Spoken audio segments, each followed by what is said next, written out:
तो आज हम लोग देखते हैं लुसेंट का नेक्स्ट पार्ट। आपका टॉपिक का नाम है इस्लाम धर्म। इस्लाम धर्म के संस्थापक हजरत मोहम्मद साहब हैं। हजरत मोहम्मद साहब का जन्म 570 ईस्वी में मक्का में हुआ।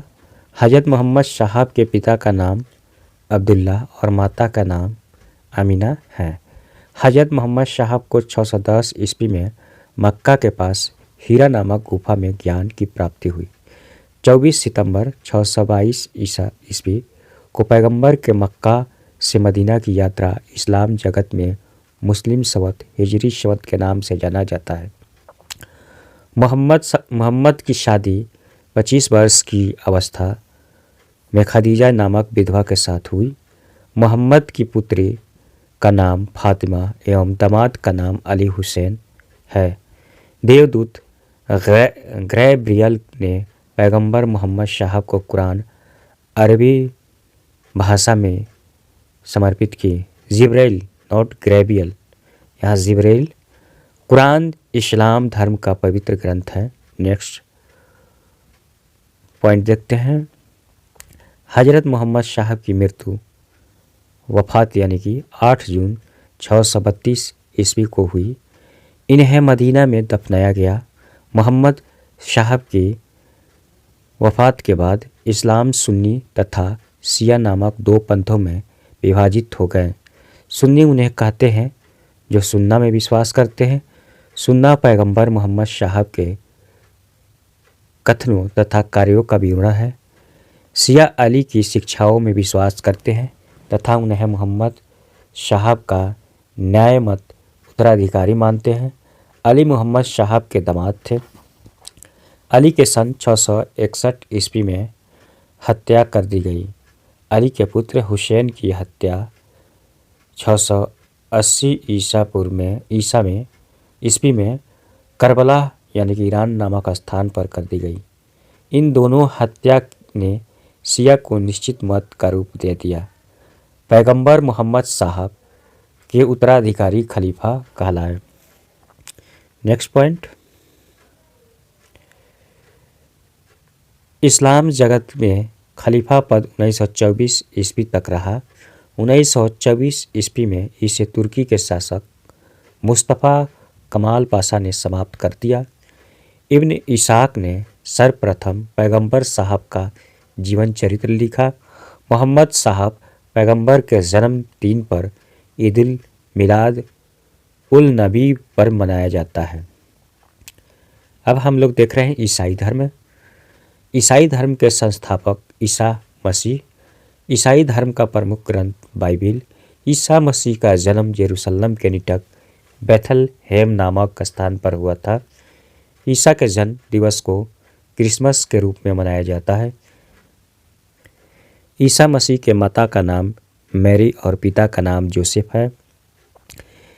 ईसा ने अपने जीवन के प्रथम 30 वर्ष एक बढ़ई के रूप में बेथलहेम के निकट नजरेत में बिताया। Next point. ईसा ने अपने जीवन के प्रथम 30 वर्ष एक बढ़ई के रूप में बेथलहेम के निकट नाजरेत में बिताए। ईसा मसीह के प्रथम 2 शिष्य एंडुस एवं पीटर। ईसा मसीह को सूली पर रोमन गवर्नर पॉन्टियस ने चढ़ाया। ईसा मसीह को 33 ईस्वी में सूली पर चढ़ाया गया। ईसाई धर्म का सबसे पवित्र चिन्ह क्रॉस है। ईसाई त्रित्व में विश्वास रखते हैं। ईश्वर पिता, ईश्वर पुत्र, ईश्वर पवित्र आत्मा। पारसी धर्म है। पारसी धर्म के पैगंबर जरयुस्त्र यानी कि ईरानी थे। इनके शिक्षाओं का संकलन जिंद अवशेत नामक ग्रंथ में है जो पारसियों का धार्मिक ग्रंथ है। इनकी मूल शिक्षा का सूत्र है सद्विचार, सद्वचन, सद्कार्य। इसके अनुयायी एक ईश्वर अहुर को मानते हैं। इस धर्म के अनुयायी को अग्नि पूजक भी कहा जाता है। Next point. अब हम लोग देखते हैं मगध राज्य का उत्कर्ष। मगध के सबसे प्राचीन वंश के संस्थापक बृहद्रथ था। इसकी राजधानी गृहब्रज यानी कि राजगृह थी। जरासंध बृहदत्त का पुत्र था। हर्यक वंश के संस्थापक बिंबिसार मगध की गद्दी पर 544 ईसा पूर्व बौद्ध ग्रंथों के अनुसार 544 ईसा पूर्व में बैठा था। वह बौद्ध धर्म का अनुयायी था। बिंबिसार ने ब्रह्मदत्त को हराकर अंगराज को मगध में मिला लिया। बिंबिसार ने राजगृह का निर्माण कर उसे अपनी राजधानी बनाया। बिंबिसार ने मगध पर करीब 52 वर्षों तक शासन किया। महात्मा बुद्ध की सेवा में बिंबिसार ने राजवैद्य जीवक को भेजा। अवंती के राजा प्रघुत जब पांडु रोग से ग्रसित थे, उस समय भी बिंबिसार ने जीवक को उनकी सेवा शुश्रूषा के लिए भेजा। नेक्स्ट पॉइंट, बिंबिसार ने वैवाहिक संबंध स्थापित कर अपने साम्राज्य का विस्तार किया। इसने कौशल नरेश प्रसेनजीत की बहन महाकौशला से, वैशाली के चेटक के पुत्री चेलना से तथा मध्य भद्र देश आधुनिक पंजाब की राजकुमारी क्षेमा से शादी की।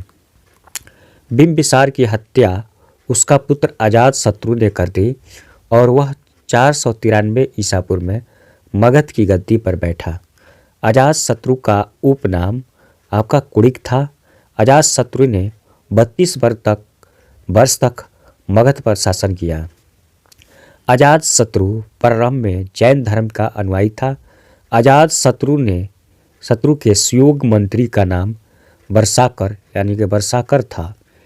इसी की सहायता से अजातशत्रु ने वैशाली पर विजय प्राप्त की। अजातशत्रु की हत्या उसके पुत्र उदयन ने 461 ईसा पूर्व में कर दी और वह मगध की गद्दी पर बैठा। उदयन ने पाटलिपुत्र की स्थापना की। आपका पाटलिपुत्र का स्थापना कौन किया था? उदयन ने। नेक्स्ट पॉइंट, उदयन भी जैन धर्म का अनुयायी था। हर्यक वंश का अंतिम राजा उदयन का पुत्र नागदशक था। नागदशक को उसके अमात्य शिशुनाग ने 412 ईसा पूर्व में अपदस्थ करके मगध पर शिशुनाग वंश की स्थापना की। शिशुनाग ने अपनी राजधानी पाटलिपुत्र से हटाकर वैशाली में स्थापित की।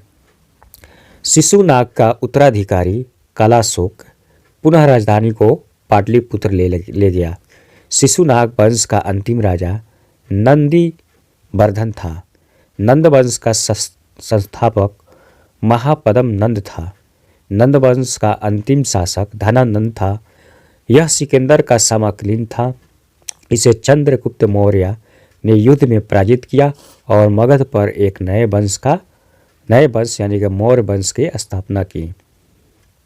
अब हम लोग देखते हैं सिकंदर के बारे में पढ़ते हैं। सिकंदर का जन्म 356 ईसा पूर्व में हुआ। सिकंदर का पिता का नाम फिलिप था। फिलिप 359 ईसा पूर्व में मकदुनिया का शासक बना। इसकी हत्या 329 ईसा पूर्व में कर दी गई। सिकंदर अरस्तु का शिष्य था। किसका शिष्य था? अरस्तु का। सिकंदर ने भारत विजय का अभियान 326 ईसा पूर्व में प्रारंभ किया। सिकंदर का सेनापति सेल्यूकस निकेटर था। नेक्स्ट पॉइंट, सिकंदर को पंजाब के शासक पोरस के साथ युद्ध करना पड़ा, जिसे हाइडेस्पीस के युद्ध, झेलम का युद्ध के नाम से जाना जाता है। सिकंदर की सेना ने ब्यास नदी को पार करने से इनकार कर दिया। सिकंदर का स्थल मार्ग द्वारा 325 ईसा पूर्व में भारत से लौटा। सिकंदर स्थल मार्ग द्वारा 325 ईसा पूर्व में भारत से लौटा। सिकंदर की मृत्यु 323 ईसा पूर्व में बेबीलोन में 33 वर्ष की अवस्था में हो गई। सिकंदर का जल सेनापति निर्याकस था। कौन था? निर्याकस। तो हम लोग नेक्स्ट वीडियो में मौर्य साम्राज्य देखेंगे। आज के लिए इतना ही। अभी तक मेरे चैनल को लाइक और सब्सक्राइब ना किए हैं तो कर ले। जैसे मैं अगला वीडियो डालें तो सबसे पहले आपको नोटिफिकेशन मिले। Thank you.